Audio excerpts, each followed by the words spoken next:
This is what it looks like to beg for Donald Trump's endorsement. The Alabama Republican candidate for U.S. Senate detailed the ups and downs of his relationship with the former president. "I had President Trump's endorsement at the beginning, but then Mitch McConnell spent millions on TV attacking me," wrote Brooks. "At that time, it looked like our campaign was going nowhere, and sadly, President Trump pulled his endorsement." All the way back in April 2021, Trump officially endorsed Brooks' campaign for the open seat of retiring GOP Sen. Richard Shelby. "Few Republicans have as much courage and fight as Alabama Congressman Mo Brooks," said Trump at the time. But then, despite the Trump endorsement, Brooks' campaign stalled out, and Trump, ever the frontrunner, walked away from the congressman in March of this year. Mo Brooks of Alabama made a horrible mistake recently when he went woke and stated, referring to the 2020 presidential election scam, "Put that behind you, put that behind you," said Trump. That was, of course, a smokescreen. While Brooks said earlier this year that there was no legal mechanism to reinstall Trump as president, he had long pushed false claims about the 2020 election.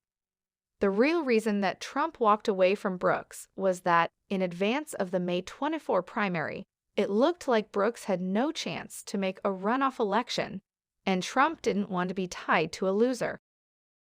All of which is interesting, but not as interesting or surprising as Brooks' decision to beg Trump for a re-endorsement, or the spin the congressman is putting on Trump's decision to abandon him.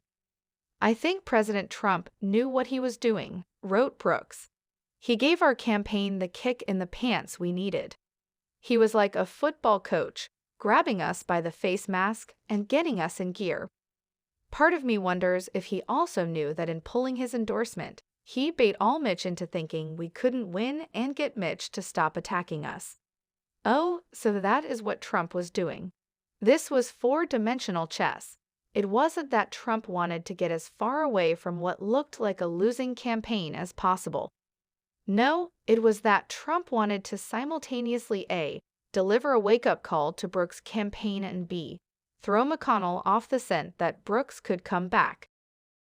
This rationalization is very much in keeping with a line of thinking prevalent among Trump's most ardent supporters, that he is a sort of all-knowing political savant, constantly seeing 5 moves ahead and forever misunderstood by Democrats, the media, and establishment Republicans. It is also ridiculous. There's zero evidence to suggest that Trump was doing anything but throwing a loyal ally overboard because that ally looked like a loser. Trump operates on a purely transactional basis. If something is good for him, he does it. If that something turns bad, he stops doing it. Simple. Brooks' appeal for a re-endorsement speaks to how utterly craven he is in pursuit of the Republican nomination. Trump dumped him in his time of biggest need. Now he's begging for Trump to come back,